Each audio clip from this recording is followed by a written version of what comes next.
What's going on, York Yankees fans? AGP back again from the Big Blue in the Bronx YouTube channel. Hope you guys are doing well. Hope you guys are staying safe out there. Hope you guys are just generally doing well. I am too, but the thing that pains all of us is the Yankees right now. Same mistakes, same errors, same decisions. It's not good for the last couple of days. It's not good at all this season. And there's multiple errors we could talk about and the same stuff. I'm going to get into it in this video. But I'm going to start recapping the games. If you see something repetitive, as in like the same errors and stuff like that, it's not me. I do apologize for like putting the same errors and stuff like that, but that's what this team has been doing. They haven't fixed really anything. The pitching has gotten worse. The hitting has been the same, which is not a good thing. And this team has been losing how many consecutive games in a row? I think it's like 5 in a row. Now, we won, what was it? One, I think, against the Blue Jays, and then we slipped. And that's basically been the rhythm all season, you know. Not good pitching, not good hitting. And at the beginning, it was good pitching. But when the pitching started to struggle, nothing happened in terms of the hitting. They didn't fix up their stuff, whatever.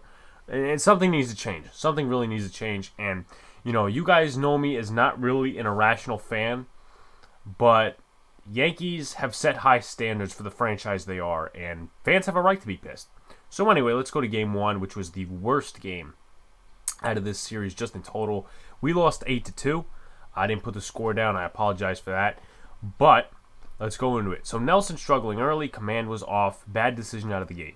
I don't know why you would start Nick Nelson. That is a very questionable decision. When I put it in the chat between me and 2 other people, being the guys from the Boys in the Big Apple podcast, they're like, what is Boone doing? It doesn't make a lot of sense.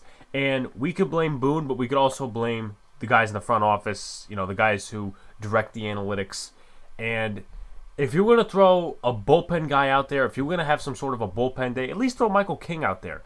You know, he's a guy who will give you length. At great length, he will give you stats and good stats at that.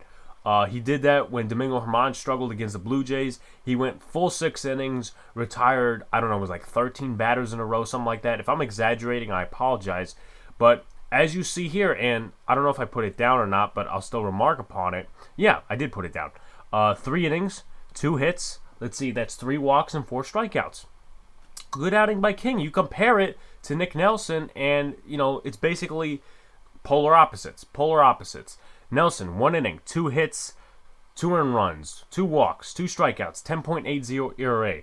I mean, I don't even remember this guy starting in spring training, so why are we putting him out there now? It doesn't make a lot of sense. Analytics, that's probably the reason, but it's no excuse. Boone, front office, whoever, that's your fault. I mean, how do you not throw Michael King out there? I get it if you're going to do a bullpen day, which I'm very much against in this modern day of baseball, but at least throw Michael King out there, who's really impressed you. Doesn't make a lot of sense, once again. So, Aaron Hicks still in a struggle. He got 1 hit on Saturday. This was Friday, but he got a hit on Saturday, and, you know, his average hasn't changed. Right now it's a 160, and that's not good. It's not good. That's basically the entire lineup in itself. I meant to put Stanton. I must be having a bad spelling there, something like that. But Stanton drove in a 2-run shot. I think it was the bottom of 7th inning. I was on the hub stream at the time. Shout-outs to him. But, you know, that was the only 2 runs. Another good outing by King. Errors by Rougned Odor and Giovanni Urshela. That was honestly painful to watch. Like, Rougned Odor, he's not, you know, the defensive prowess second baseman. You know, he's not the, oh my God, he's a good defensive second baseman. But the one throwing at Yandy Diaz and just, like, standing there like you're going to do a split, at least I understand the situation of, oh my God, it's a line drive, got to get back to first. At least, I don't know, try making DJ LeMahieu go to the outside so he could at least catch it like that instead of throwing it at him. The other one was the bad error on the other double play, which was a ground ball to third. Urshela threw a second. Rougned Odor got that out, and he threw it away. I'm like, what is this team doing? What is this team doing? Mental errors, you know. People, once again, say it's all physical. It's also mental. Mental impacts the physical. And other ways, physical impacts the mental. That's just the way it is in baseball and basically in sports. And the one error by Urshela, I'm sorry, I'm going to point him out because he hasn't done well this season. Certain defensive plays, sure. It was it didn't take a bad hop, but it was just a line drive at him. He tried picking it like this, and it goes into the outfield. I think it was a double, I want to say. I know the runner scored on that play, but he didn't jog out there. He didn't run out there to get the ball. It was Gleyber Torres and Clint Frazier. Another bad error. Fans throw objects on the field, and Aaron Boone gets pissed. So I'm not going to defend people throwing objects out on the field. The fans are finally back in the stadium. Let's not, tarnish that opportunity. Hopefully the capacity goes up at some point, this year. I think it will. I'm going to get my ass to the stadium at some point. Once again, I do not think it's okay for people to start throwing objects on the field, no matter how pissed they are. Now, take aside that, fans have the right to be pissed.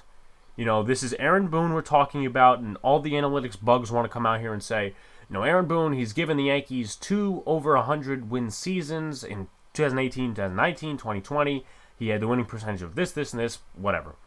The Yankees, for the time they've been around, and it's been a very long time, have set a huge standard, winning 27 World Championships. I'm not saying that Yankee fans aren't spoiled, because Yankee fans if the Yankees have success, they take that and apply it to their other teams.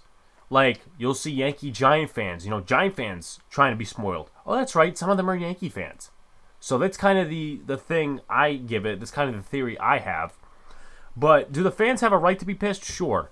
Because now everything's crashing and burning. Last year it started crashing and burning just a tad bit with, the next man up. That didn't work because the alternate site was the alternate site, and it wasn't, there was no minor leagues. There was no games. It was just scrimmages against each other, so that obviously impacted player development.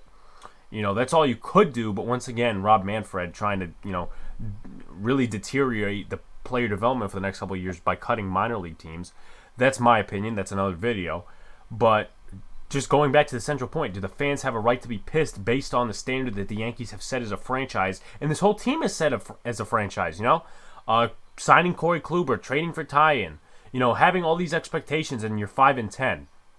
Doesn't make a lot of sense. Do I condone the fact that fans are throwing crap onto the field? Of course not. I wouldn't even do that if I was that pissed at the stadium. But once again, that's just some fans, and you'll always have those rotten apples of the fan base. And Aaron Boone gets pissed. And I hate to be the one making Girardi comparisons, but I think Girardi would have had this addressed probably in the beginning. Because Aaron Boone, in my opinion, has been way too positive in press conferences. I'm not asking you to call out your squad, call out your coaches, call out your players and stuff like that. But what I am asking you to do is sort of tell the truth. Sort of not sugarcoat things like we're 5 years old and we don't know what baseball is. We don't know what's going on the field. But Aaron Boone, for the last couple of days, has been sugarcoating stuff. We're going to get better. The time's going to come. Yeah, but you know what? If that time comes in July and we're under 500, our chances of making the playoffs are going to be diminished because the Rays will get past us, the Blue Jays will get past us, and the Red Sox are already past us once again. Which I honestly did not expect. I'm going to not lie to you there. I'm not going to lie. I thought the Red Sox would be a last-place team. They were a first-place team. I'm going to honestly right now, for all my Giant fans out there, for all the other fans out there, AL East looks like the NFC East. It's a wide-open thing, other than the Red Sox. And now the Rays are back to 500 because they swept us this series. We could have prevented that, but oh well. And going back to the fact that Aaron Boone getting pissed, listen, I don't object to him getting pissed. It's just the timing. This has been happening for, 2 weeks now? 2 weeks into the baseball season. And we're not hitting. The pitching is going rotten because the hitting is so terrible. The mental errors on the field. And what did the talk do necessarily? Talks are not always going to work, and you have to critique it. What did this talk do? Giancarlo Stanton saying, he was pissed. Yeah, what? Did you guys even play for him? Saturday, nothing. We lost 6-3. Today, we lost 4-2. No improvement whatsoever. I get it. Players can be angry. Players can, coaches could be angry. But my point is, at least have the talk work and try to change something. After that talk, and I'm pretty sure I'm referencing the right day, after the talk on Friday, the lineup was similar on Saturday. You have to change the lineup somehow. And I honestly think that the Luka Voit injury has done more damage than people have actually seen, have actually kind of processed. because we would not have traded for Rougned Odor. We would not have sent Tyler Wade down, as much as I dislike him. DJ LeMahieu would not have to play as much first base, and we wouldn't even had to experience with Jay Bruce, which we'll get to in a little bit. But once again, Yankees, this was the worst game of the series, and I watched it as much as I could. Honestly, that's kind of the direct opposite of what other fans did, but, same stuff. Let's go to the second game. So let's go to game 2. Tyler Glasnow was not at his best. He actually got hurt at one point. Yanks didn't take advantage. That seems like the Yankees, especially this season. Jordan Montgomery did the best he could without run support. And you guys can see me as like a Montgomery defender, whatever. I personally like Montgomery. I didn't have much hope for him this year, but he's shown me that, in situations he can pitch well. And going back to something I'll touch on with the Garrett Cole subject because he got the loss, is that you're not going to have a solid outing every time as a pitcher. You'll give up 3 runs one time. You'll give up 4 runs like Montgomery did. And he was still, I would say, good, decent, whatever. 6 innings, 2 hits, 4 earned runs, 2 walks, 7 strikeouts, and 2 home runs given up. And what did the Yankees do? No run support till late. And late in the game, it was minimal run support. So, that's basically that. Loaizaga and Wilson both gave up runs, but once again, that was not combated with run support because the Yankees don't know how to do good on offense. They don't know how to hit situationally. I'm not defending the bullpen for giving up runs. That's their own fault, but once again, the Yankees can't combat with situational hitting. Sanchez exited early. Higashioka filled in. He ended up playing in Game 3, meaning Kyle Higashioka, but Gary Sanchez seems to be okay. Or Rougned Odor slams a dinger. I mean, that's just, he's more of a power guy, intends to be a power guy, not really a speed guy. He hit a dinger that was, I think, putting the game at 5-2 or 5-3. I think it was 5-2, and then Judge hit that RBI base hit, or it was LeMahieu. I think it was LeMahieu, actually. I might be wrong.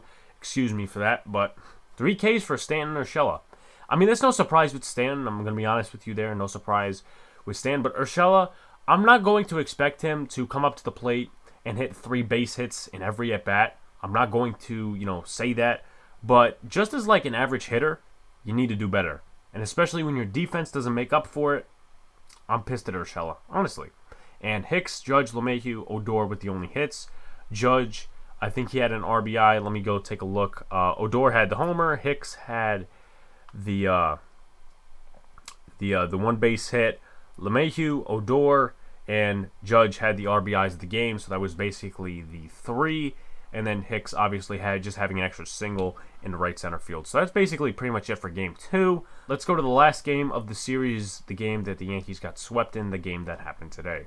All right, so let's finish up with Game 3. So Jay Bruce retires. This came as a surprise, but not really. This is the second time in like 3 years this has happened. Troy Tulowitzki was one of them. He was on the disabled list, injured list at the time. I think they called it the disabled list, whatever. Injured list, same thing. And, he just retired. He had a slump to start the season. And what happened was he went on the IL with an injury, and he said he was retiring. Basically, similar story to Jay Bruce. Jay Bruce could not get it done at first base. Defensively, he had some issues. He did make some good plays, though. And then offensively, he just couldn't hit, and Aaron Boone benched him. And Jay Bruce announced when I woke up this morning, or at least before I woke up this morning, that he was retiring after the game. I don't think he played at all, which actually kind of surprised me because I thought they would give him one more shot at first base, one more shot to hit. But once again, he didn't do that, meaning Aaron Boone. Solid outing for Garrett Cole, and as I said before, you're not going to get a solid outing out of every starter. You're not going to have a starter gives up only 2 runs, only 1 run, only no runs. No.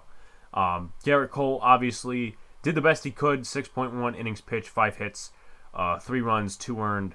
No walks and 10 strikeouts, 1.82 ERA. That's still impressive. And I hate to use this term, but we DeGrommed Cole. No run support whatsoever. Giancarlo Stanton hit a dinger, but home run or bust. Home run or bust offense. Lack of run support goes to that. 3 Ks for Aaron Judge. I mean, listen, it's pretty much old news at this point. Aaron Hicks is still useless. I mean, yeah, he's hitting 160. Only a few guys that play with integrity. And that's what I want to talk about basically to finish this up. And for the last couple of days, I've been getting stuff in my Twitter feed, in comments that reply to me in different tweets and stuff like that, the Yankees don't play with integrity and stuff like that. I'm starting to kind of believe that now. And once again, going back to the beginning about stuff related to Aaron Boone, I'm not an irrational fan. I really don't rant on certain things that are just out of proportion. But two things have come to mind ever since last year. One of them actually came up with a fresh idea. The other one's been sitting with me since last year. And that one is, I don't know if Aaron Boone is the manager of the future or not. I'm not on the fire Boone train yet because I'm a little more rational than other people. And that doesn't mean I'm not angry at him. But I just don't think it'd be right to fire him right now in 2 weeks or whatever, because that means that you're kind of an unorganized franchise. You're a poverty franchise, and that's what poverty franchises do. And in the MLB, it is more rare to fire a coach, fire a manager in season. It is more rare than the NFL. In the NFL, it happens all the time. But in terms of the MLB, it's very, very rare. Same thing with the NBA. I mean, I'm more of a fan of the NFL and the MLB more than the NBA, but, I still recognize, I still watch the sport and whatever. So, with that, I'm going to say, I'm not going to be on that train yet, but I don't think that Aaron Boone's first managerial job, whether it's backed up by analytics or not, should have been in New York. I'm sorry, that's been a thought on my mind for the last 2 years now, despite, the winning seasons and whatnot. But I just don't think, you go from the broadcast booth as a retired player and now you go to a manager just backed up by analytics, I hate to say that, but I guess it's the truth. I don't think that his first managerial job should have been in New York. This is not saying, he hasn't done good things for the Yankees and whatnot, but what I'm saying is that under all the lights, under all the pressure and stuff like that, should he really have been tested that early? Maybe he should have went to Cincinnati, or maybe he should have went to another team that had, managerial vacancy. But that is something, either a concern, either you put it out as a point, or you just have a question. Should Aaron Boone's first managerial opportunity have been in New York? And a lot of people have not thought about that. I have in the last 2 years. And only a few guys play with integrity when I go back to that. Only a couple of guys on this team that I really that they truly play their heart out and they truly get stressed out when they, do bad or they don't think they're playing good enough. Brett Gardner's one of them. DJ LeMahieu's one of them. Garrett Cole's another one of them. Justin Wilson. Well, I haven't seen rage out of Justin Wilson, but Justin Wilson seems to be doing good compared to his spring. There's only a couple of guys on this team, in my opinion, that play their heart out. And I hate to say that as, being as irrational as it is, but, I don't see guys getting angry on the bench. I don't see guys, trying to improve their swing. I haven't heard any reports about people trying to go to the batting cage late in the day or something like that and try to improve their swing. There hasn't been any improvement. And at some point in the game, and we talk about this with the NFL and Dave Gettleman and the Giants and stuff like that, it has to be on the players. Sure, we could say Boone made a boneheaded move for this or whatnot, and we could blame the coaches all we want, but it has to come down to the players at some point. And that's the unfortunate part, honestly. And, when we blame the players, we'll get flack for it. But hey, you got to point it out, and you got to tell the truth at some point. So anyway, that's pretty much wrapping up this video. Thank you guys for coming out once again. Obviously, the circumstances aren't the greatest, knowing the Yankees just got swept. Keep an eye out. Boys in the Big Apple podcast at 8:10 p.m. tomorrow, Monday. Patrick Hennessy of Unhinged New York, Unhinged Yankees will join us, and he's probably going to tell us his analysis, his thought process on this Yankee team. We're going to have a lot of stuff to talk about. We're about less than 2 weeks away from the draft, so we'll cover some of that stuff. We'll talk about the multiple teams that protested in-person workouts. A lot of stuff to talk about, Q&A, call-in, stuff like that. We always love to get our viewers on and get our viewers' thoughts as well.